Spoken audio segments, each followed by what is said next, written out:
On behalf of the Historic East Baltimore Community Action Coalition and all of those involved with this project, it is my pleasure to welcome you to the official opening of the Baltimore Food Enterprise Center. That's right, round of applause.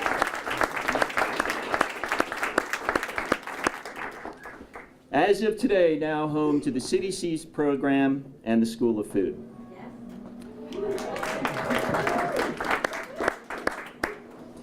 It is no exaggeration to say that this day and this event has been a long time in the making.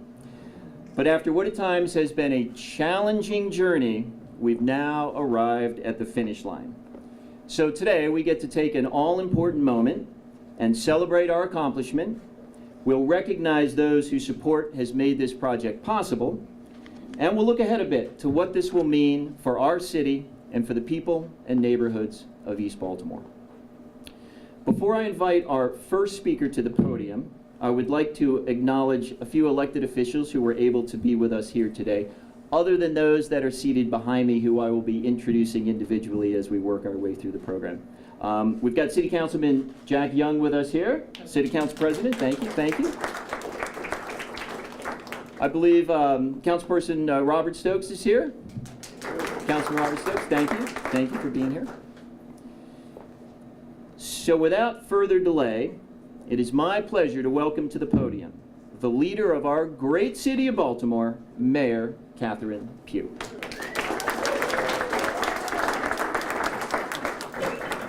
Is this not an exciting building? This is awesome. Let me just say, add to the Executive Director of HEPCAP, Secretary Kenneth Holt, Deputy Assistant Secretary Denis Alvord, and to the Honorable Nathaniel Mcfadden, and of course my President of City Council and my Councilman Stokes. Thank you so much for being here. And to you, Henry, Director of Humana, thank you so much for all of the work that you all have done. This is a tremendous effort on behalf of all of the partners. I think it was a little over a year ago we multiplied the potential of what could really happen here in this particular facility. We said we were going to develop a hub, the Baltimore Food Hub, and this is the best example of what can happen when you're purposeful in terms of what you want to do. And so I'm really grateful to the level of innovation that has taken place here. And as Secretary Holt said, that this is some of the best food ever. He had one of his events catered by this group. And I know that the work that the Baltimore Development Corporation, thank you so much, Bill, for always being collaborative and leveraging whatever our input might be as it relates to doing things like this in the city. This site was, as you well know, Secretary, a city-owned property, and you know how hard we work together, Mr. President, to make sure that the dreams and vision that folks had for this particular area actually did take place. A $450,000 forgivable loan, so that means a gift, was given in this particular project. Access to a specialist who has helped the Food Hub better connect with future tenants and collaborators. We see this as fuel that will drive this part of the city. Improved lighting and infrastructure, we want to thank BG&E for doing that as well. Connecting East Baltimore to Maryland's food manufacturing economy, because that's what we're doing here, as a catalyst for economic development in this region is worth cultivating, and we're very excited about that. It's really been a pleasure. I think about the federal partners that have engaged with us here, state, local, philanthropic, you name it, everybody has played their role in making this an impeccable product for the marketplace to see. I also see my Commissioner for Housing and Community Development. We are always engaged to not only improve sites like this, improve housing, improve business opportunities, and what we know will happen here is the opportunity to stimulate business growth, to train folks on what it is to be in the food business. And I understand that we're already pushing folks into opportunities. I think we have about 21 trainees here now, hoping to get to, I think I heard the number 28 or 30. And we know that we want them to get through the program, and then we'll bring in the next set of folks. Because what this means to us in Baltimore is the opportunity to grow this business. Not just in terms of what is being produced here, but in terms of services that we provide. We're training people to do it the right way, and again, this is an educational opportunity, but it's an economic opportunity, and that's what really makes us proud. Thank you all. Thank you to all of the partners. Thank you.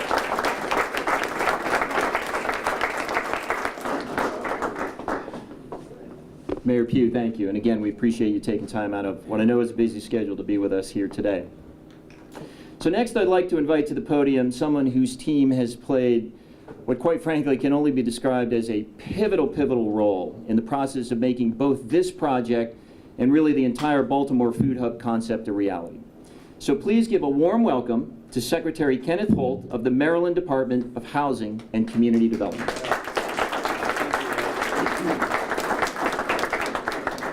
Thank you, Ed, so much. Well, the mayor and I have our priorities, food and housing. Well, and I can only tell you that Ed Sabatino and the Historic East Baltimore Community Action Coalition have done such a great job with renovating this east side, this Broadway East area of the city, that the property values are rising dramatically. The investment that's being made here, not just in this food hub, but throughout Baltimore City through Project Core, is driving a lot of change. The EBDI, East Baltimore Development Corporation, all of their investment has essentially improved test scores in the local elementary and middle schools at Henderson Hopkins. It's astounding the 3rd and 4th grade increases in the test scores, over 100% improvement in test scores. Crime is down very dramatically on the east side in this particular area where investment has been made. So the bottom line is we in government must invest in our community, and the private sector must combine with us to leverage our capital. That's exactly what's happened here. The state of Maryland has contributed over a period of years through our neighborhood revitalization and Carol Gilbert and her team about $4.2 million to make this a reality. And that's, Senator, that's General Assembly capital from the House and the Senate. And that's combined with what Baltimore City has done, and it really, well, you can look around and you can see the result. The folks who are driving in on Amtrak and who looked at these buildings in decay for years and years and years and turned their nose up at the city, they're not going to do that anymore. They're going to see what's going on here. They're going to get off the train and they're going to visit our city and spend some money. So it's a testament to working together, and through Governor Hogan's Project Core, creating opportunities for renewal and enterprise, we have formed a formidable team. I don't want to throw out a lot of numbers except to tell you in this first 3 years, the private sector, the nonprofit sector, we've made over 65 awards totaling about $33 million, and that has leveraged over $500 million of private sector capital to renovate Baltimore City. So it's tremendously exciting. I think the mayor has a lot up her sleeve. There's an application forthcoming to HUD for a Choice Neighborhoods Award. They've submitted an unbelievable package to Amazon, trying to solicit them to come to Baltimore City as their second national headquarters. All this stuff is really perking, and I can tell you, we're going to succeed big time. Thank you. So anyway, it's exciting, and thank you very much.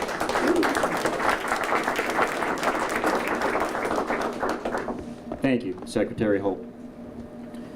So now I'd like to bring to the podium a representative of the federal government, which also played an important role in helping to finance construction of the facility. So it gives me great pleasure to welcome Mr. Denis Alvord, the Deputy Assistant Secretary for Regional Affairs of the U.S. Economic Development Administration.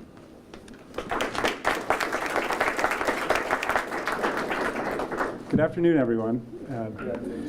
Thank you, Ed, for the introduction, and thank you for inviting me to participate here today. It's really exciting to be part of the celebration. I'll try to keep my remarks brief. I know I'm between you and some delicious food, I understand.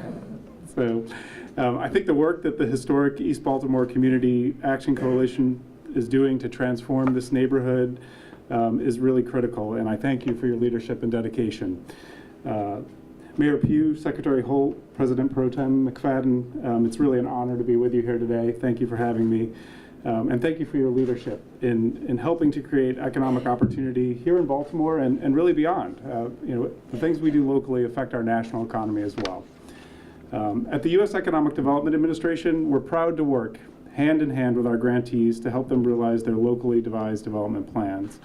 And I'm pleased to mention that we have a member today of EDA's staff that's really been vital to supporting your efforts. If you don't know her already, Alma Plummer is here in the audience. Alma, if you raise your hand. She's the designated EDA, Economic Development Representative for the state of Maryland. She works out of our Philadelphia regional office, so a short train ride away, and she can see the facility when she comes in. And I'm sure she'll be promoting it to all those businesses. Again, thank you again, Alma, for your service and hard work to make this project a reality. You do the hard work, I get to stand up here and take it. So as many of you may know, November is National Entrepreneurship Month, so how fitting that we should be here today.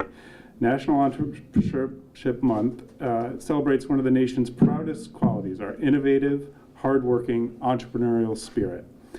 American entrepreneurs invent and sell fascinating and endlessly useful new products and services, creating millions of jobs and driving American global leadership and competitiveness. I can tell you, I can't think of a better way than to celebrate the spirit of entrepreneurship than here with you today in this dynamic Baltimore Food Enterprise Center. This is exactly the type of project that EDA has followed the example of local leadership on and tried to support in the past. It will be a valuable asset to entrepreneurs, providing multiple levels of entry for an array of emerging and existing small and medium-sized food industries and businesses. It will provide critical training for local workers, creating new jobs, and perhaps sparking others to become entrepreneurs. And importantly, it will help to transform this neighborhood into an engine of growth for Baltimore's food economy. In sum, the project will be a game changer for many. Not only will this project benefit Baltimore, but it represents the type of collaborative public-private partnership that other challenging communities can look to as they look to transform and renew their economies. To close, let me offer my congratulations to the historic East Baltimore Community Action Coalition and the entire team of nonprofit organizations, businesses, state and local agencies, and others that have come together to turn this historic location into a center for entrepreneurship and future employment. We are proud of the work that all of you do and to collaborate with you in spirit and body, and your local efforts to projects like this wouldn't be possible. Through your efforts, this project is expected to help create 150 new jobs over its first 5 years of operation. This is an investment in the future, an investment that will be critical to the continued progress and growth of Baltimore. We're happy to be your partnership. We're happy to be your partners as we move forward. Thank you.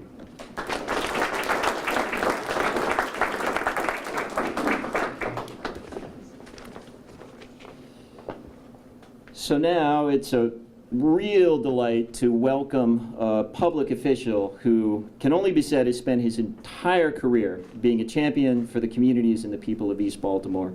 Quite frankly, in the 14 years I've had the honor of being here in East Baltimore, has been a dear, dear friend to our organization time after time. So here, representing Maryland's 45th District, a warm round of applause for Senator Nathaniel Mcfadden. Thank you, Ed. Oh, what a wonderful day in East Baltimore. Come on, y'all. God is good. My goodness. Oh, my goodness. The federal partner. Thank you, sir. Thank you, thank you, thank you. State Governor Hogan and Lieutenant Governor Rutherford just has been magnificent. Working with the best mayor in this country. I'm going to tell anybody in the world, Catherine Pugh, who served with us for many years in the General Assembly and knows how to get things done. To Broadway East Community Association. Eric Booker, where are you? Raise your hand. Come on, East Baltimore. Let's go. This is the neighborhood. They have city trucks and wired every place, all over the place. Johns Hopkins, thank you. Ken Grant, out there, it's a partnership. My great friend Henry Posco, Humana. Build around your strengths. Johns Hopkins to the south. Humana and Mary Harvin and Southern Baptist Church to the north. We are rebuilding East Baltimore. When you leave here, go around the corner to Starbucks in the 45th Legislative District. Come on, y'all. And we continue to grow because it's a partnership. The private sector, the federal government, the state government, the city government, and the community working together. A charge given to us by Mayor Clarence Stu Burns. Hattie Harrison, come on Ed Sabatino, you know what I'm talking about. The leaders that went back and said, rebuild East Baltimore, because we would go to meetings and things and come in on that Penn train and leave Wilmington, the last stop before you get to Baltimore. And you get into Baltimore and see devastation. And I thank you, Mayor Pugh, I thank you, Governor Hogan, and Lieutenant Governor Rutherford. I've said it over and over again. Your main arteries are your introduction to your communities. And when I looked out that window years ago and saw devastation, we're gonna do something about it. Historic East Baltimore and EBDI and Mary Harvin Transformation and Israel Baptist Church. I could go on and on, working with the community to say we're gonna make things better. Now we're gonna feed people. We're going to teach them how to grow. Come on, Cindy, we're going to teach them how to do all those great things. And then the ultimate goal is for them to have business, to develop businesses. So I'm going to work with Councilman Stokes. He's doing a great job over here. Robert, you're doing a great job. And my team, Whip Talmadge Branch and President of the Chair of the Legislative Black Caucus, Cheryl Glenn, we're going to work together to make things happen in East Baltimore. And Mayor Pugh, we're going to build the city over here. I keep telling everyone, we're on our way to give Harbor East and East Baltimore. Yeah. They always talk about all this money Bill Cole in the inner harbor. I say, you come on up to the 45th Legislative District, I'll show you something. Thank you, folks.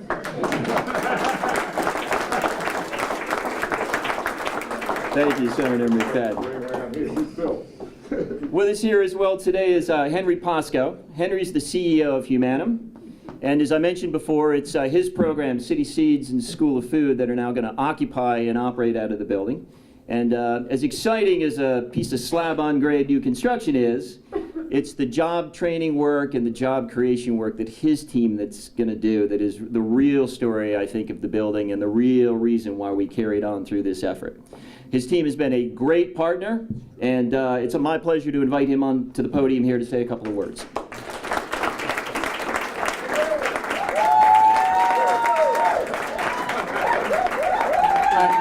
Let's get this over with. If you're from Humana, say hey. Thank you. Okay. You knew it was coming. 9 years ago, almost to the day, Gay Street was closed from Federal Street to north to where it merges with Patterson Park Avenue. And that was because the city closed the street off to allow the neighborhood to stand in the street and celebrate on a cold and blustery Sunday after church services, allowed us to celebrate in the street the scaffolding coming down on the American Brewery building at Humana. Senator, you were there and you were as eloquent then as you were today. There are two people I hate to follow. One's Freeman Rabowski. Don't ever follow him on the podium. And Senator, you're the other one. The support that we've gotten from the state, the city, and the philanthropic community is just incredible. The reason that project happened was because the community wanted it. The city asked the Washington Wolf Gateway Community Association if they would bless that project, even though there were two other bidders on the brewery building, and they chose us. So thanks for the city's wisdom in asking the community association about that. And Eric Booker was the chair of that community association at that point. That happened because the community wanted it. We're here today because the community wants this as well. Since the brewery was completed in 2009, over 1,000 people have gotten jobs. At Hopkins, at Four Seasons, small businesses, and at social enterprises of Details, Brick and Board, and now City Seeds. We're here today because the funders have come together, public and private funders, both philanthropic community, corporate funders, state, city, federal have gotten together and done another public-private partnership to provide social impact through social enterprises. Let me say that again, to provide social impact through social enterprises. That's really important. Social enterprises, the focus there is to take individuals who may have had challenges of disability, challenges of poverty, or incarceration, and provide them the opportunity to work. The perfect social enterprise happens when two things occur.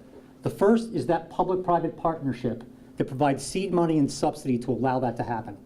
But the other part is when anchor institutions like Hopkins, Annie E. Casey Foundation, Maryland Institute College of Art, Exelon provide large contracts with the social enterprise in order to create jobs in the community. Both of those things have to count. Those are best practices nationally. Like it or not, fair or unfair, we are all defined by what we do. When you meet someone, they say, "What do you do?" If you're retired, they say, "What did you do?" There's no question that people sitting around here can say, "We provided social impact through job creation." But more importantly than that, the people that will flow through this building will be able to go back to their community and say, "I am the breadwinner of my family." Thank all of you for all your funding and all your support.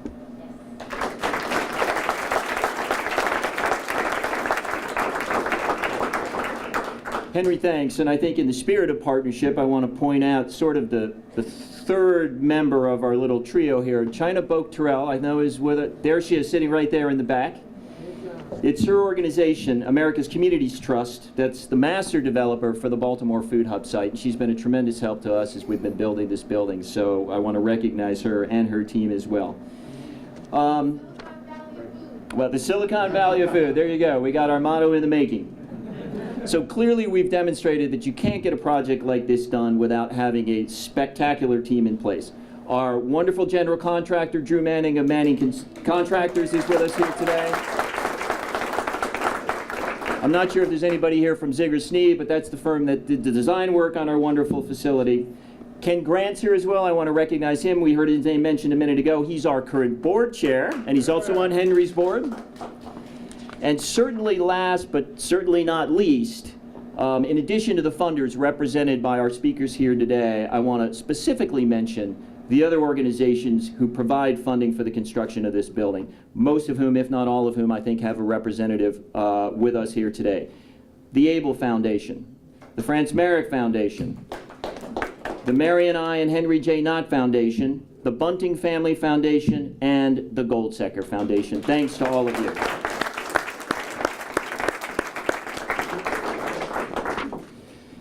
So at the conclusion of our program here in just a minute, I want to remind everybody that certainly if you want to wander and see the facility, feel free to do so. I'm not sure this is news to anybody, but there's some very good food, or so I've been told, in the kitchen area, and there's plenty left. So please help yourself. I want to thank all of our speakers again for taking time to be with us here today. And that brings our program to a close. So thanks to all of you for being here, and I hope you have a wonderful afternoon.